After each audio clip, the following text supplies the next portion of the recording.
nós já conversamos aqui muitas vezes, você não me verá adjetivar as pessoas, você não me verá reduzindo alguém a uma caricatura. Toda a minha preocupação é em caracterizar o sistema. Porque, veja, o Bolsonaro não teria chegado onde chegou sem a ideia de que há efetivamente uma hegemonia cultural da esquerda no país que pretende subverter a civilização greco-romana, judaico-cristã, sobretudo através da destruição da sua célula fundamental, a família. Sem isso, o Bolsonaro não seria presidente, porque ele não teria tido apoio dos evangélicos. Ontem, a Igreja Universal, no seu jornal, que é distribuído para quase 2 milhões de pessoas semanalmente, publicou um longo artigo que tem a seguinte manchete: por que ser cristão e ser de esquerda é impossível? Esse tipo de raciocínio, ele foi criado no Brasil. Desculpe, ele não foi criado, isso remonta à Guerra Fria, à ditadura militar, mas ele foi traduzido em linguagem popular, através de palavrão, meme, etc., pelo Olavo de Carvalho. Do que se trata, então, para superar isto? Nós vamos precisar desenvolver uma forma serena e objetiva de diálogo com a sociedade. Com a sociedade que eu digo, é com aquela parte da sociedade que evidentemente não é olavista nem bolsonarista. É a maioria do Brasil, é 80% da sociedade brasileira. Dessa parte da sociedade brasileira, há uma parte que realmente se preocupa com a hegemonia cultural da esquerda. Aqui, o Olavo de Carvalho triunfou de maneira absoluta. Não há nenhum outro intelectual no século XX brasileiro que tenha conseguido tomar uma ideia falsa e projetá-la como realidade absoluta, e a percepção dessa ideia falsa como realidade ter dominado corações e mentes de milhões de pessoas. Essa foi a tarefa que o Olavo de Carvalho realizou e na qual ele triunfou. Nossa tarefa, Leonardo, é principiar um diálogo com a sociedade. Mostrar de maneira objetiva de que nunca existiu no Brasil esta hegemonia cultural da esquerda. É verdade que há determinadas áreas, digamos, as ciências humanas e ciências sociais, em que, de fato, há um predomínio de pensamento de esquerda e de bibliografia de esquerda. Isto é verdade. E a esquerda comete um grande erro quando diz que não é verdade. É verdade. Ao mesmo tempo, é uma hegemonia relativa. Porque, veja, Leonardo, qual é o pensamento que domina as faculdades de Direito, Medicina e Engenharia? Agronomia no Brasil. É direita e conservadora. Você concorda comigo? E isso é cultura também, né? Isso também é cultura. É o que eu estou dizendo, Leonardo, é cultura. Agora, quais são as universidades que realmente ganham as maiores verbas? É a Faculdade de Letras, na qual eu sou professor, ou é a Faculdade de Direito?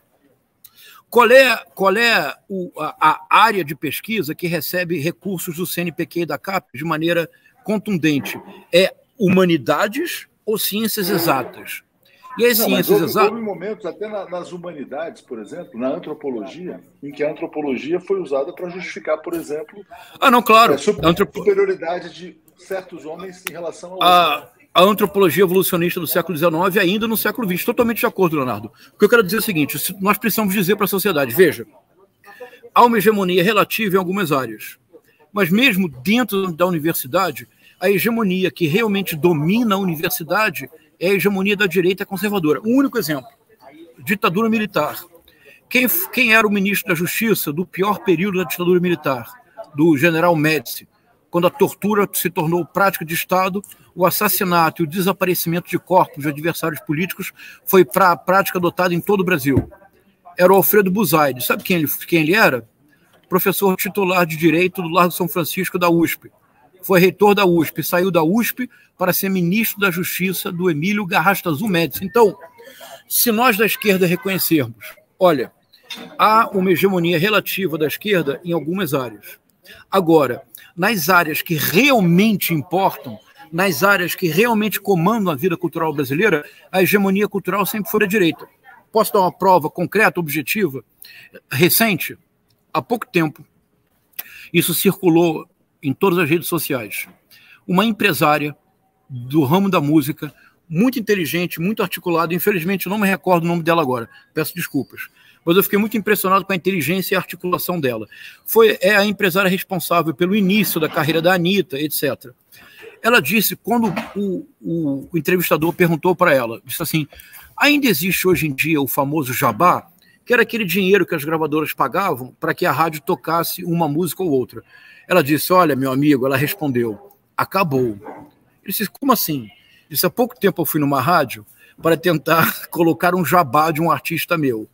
A resposta da rádio foi a seguinte: não posso mais, porque agora a rádio foi comprada por um sertanejo e só toca música sertaneja. Agora, a música sertaneja, Leonardo, a esmagadora maioria dos cantores sertanejos e das cantoras sertanejas apoiam Bolsonaro. A cultura. A Rede Globo, durante a ditadura militar, em 1969, criou o Jornal Nacional. Que muito teve interessante. Só para pegar um ponto, João, como o agro é pop, pode ter comprado hegemonia cultural através da compra de rádios, da imposição de artistas famosos que, no frigir dos ovos, vão apoiar o Bolsonaro. A Marília Mendonça foi quase uma exceção. Por não apoiar o Bolsonaro, exatamente. Justo. Então, você percebe qual é a minha estratégia de pensamento, Leonardo? É tornar tudo mais complexo. Eu não vou negar que existe uma hegemonia cultural relativa da esquerda em certas áreas. Se nós o fizermos, nós perdemos credibilidade junto à sociedade, porque todos sabem que há uma hegemonia cultural relativa da esquerda em certas áreas. No entanto, se eu o reconheço, eu ganho total legitimidade para provar para a sociedade que a hegemonia cultural efetiva está em mãos da direita. Sempre esteve. Veja, então, Jornal Nacional, criado em 1969, foi tão importante para a ditadura militar quanto a criação da Rádio Nacional em 1936 para a ditadura do Estado Novo, que começou em 1937. A Rede Globo tinha um programa que eu, criancinha, ainda assisti, que era Amaral Neto, o repórter. Era um programa de elogio, era a vitrine da ditadura. A ditadura militar criou uma disciplina para o ensino, que na minha época se chamava ensino primário e ensino ginasial, que era o secundário, que era OSPB, Organização Social e Política Brasileira. Na universidade, essa disciplina se chamava EPB, Estudo de Problemas Brasileiros. Eu me formei em História na UERJ. A minha turma foi a primeira que se recusou a fazer EPB. Nós corremos o risco de não nos formarmos porque nós nos recusamos a fazer EPB. A disciplina acabou depois da revolta da minha turma na UERJ, da minha turma de História na UERJ. A ditadura tinha um decreto, que era um decreto que permitia expulsar alunos, professores e funcionários de universidades públicas que fizessem manifestação política. Então, sem a ideia... Então, vou dizer de maneira bem clara, Leonardo, o castelo de cartas do sistema de crenças Olavo de Carvalho, o castelo de cartas da extrema-direita no Brasil, rui, se nós conseguirmos conversar com a sociedade sobre a ideia da hegemonia cultural da esquerda. Para isso, proponho, nós precisamos reconhecer junto à sociedade de que em determinadas áreas há uma hegemonia cultural relativa, mas que nas áreas decisivas a hegemonia cultural é da direita. Não é difícil mostrá-lo. Veja as televisões, SBT, TV Record, Rede TV, todas apoiam abertamente Bolsonaro. Veja um programa como o do Siqueira Júnior. Veja a grade do YouTube, como ela é fundamentalmente de direita. Veja como, algo sintomático, Leonardo, isso é decisivo para esse diálogo novo com a sociedade.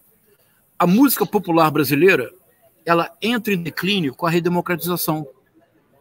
E ela é paulatinamente substituída por ritmos que muitos dos seus principais representantes são abertamente de extrema-direita. Axé music, sertanejo.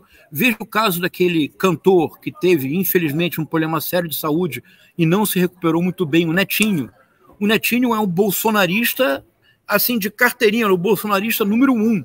Veja, então, como, a partir da presença inicial do Olavo de Carvalho na década de 90, da sua passagem para os Estados Unidos em 2005, durante décadas a presença do universo audiovisual e, sobretudo, no universo digital, a hegemonia cultural alterou completamente. Hoje, no Brasil, a hegemonia cultural é da direita. Mas nós só vamos conseguir mostrar isso para a sociedade se nós reconhecermos que há uma hegemonia cultural relativa da esquerda. Aliás, a expressão hegemonia cultural relativa da esquerda não é minha, é do Robert Schwartz, num famoso ensaio em que ele analisa a cultura e política no Brasil entre 1964 e 1969. Se nós não conseguirmos dialogar e mostrar que o grande triunfo do Olavo de Carvalho foi tomar uma ideia falsa, hegemonia cultural da esquerda, que eles nem entendem o conceito gramsciano, porque para Gramsci há disputa de hegemonia quando não pode haver imposição de uma ideia única. Quer dizer, é uma ideia desenvolvida pelo Gramsci para pensar numa situação, como chegar ao poder e como mantê-lo numa sociedade, como as sociedades ocidentais, como a sociedade civil fortalecida. Não basta o modelo bolchevique, que é tomar o poder pelas armas. É preciso, dizia o Gramsci, pelo contrário, é preciso convencer as pessoas, mas convencer não no sentido de lavagem cerebral, no sentido do diálogo. É preciso dialogar e mostrar que há um projeto superior de sociedade, um projeto mais fraterno, um projeto solidário de criação de nação, e não apenas de um país com hierarquias profundas. Então, essa ideia, só para completar, Leonardo, é importante, é que todo o Olavo de Carvalho tem como base a ideia de uma hegemonia cultural absoluta da esquerda. A expressão hegemonia cultural absoluta mostra que não leram Gramsci bem, porque hegemonia vem de uma palavra grega que quer dizer líder, liderança. Só pode haver hegemonia se existe contraposição. Só pode haver luta pela hegemonia se existe ideias contrárias disputando a conquista de corações e mentes. Hegemonia é o oposto de absoluto. Toda a extrema-direita no Brasil, o bolsonarismo dependeu da ideia de que há uma hegemonia cultural absoluta da esquerda. A própria expressão é falsa. O triunfo deles foi tornar esta falsidade percepção da realidade por milhões de pessoas. A nossa tarefa é mostrar que esta falsidade apenas levará, como já levou, ao caos, ao analfabetismo ideológico, ao ódio, a uma retórica que divide o mundo entre eu, os meus e os outros, que devem ser eliminados.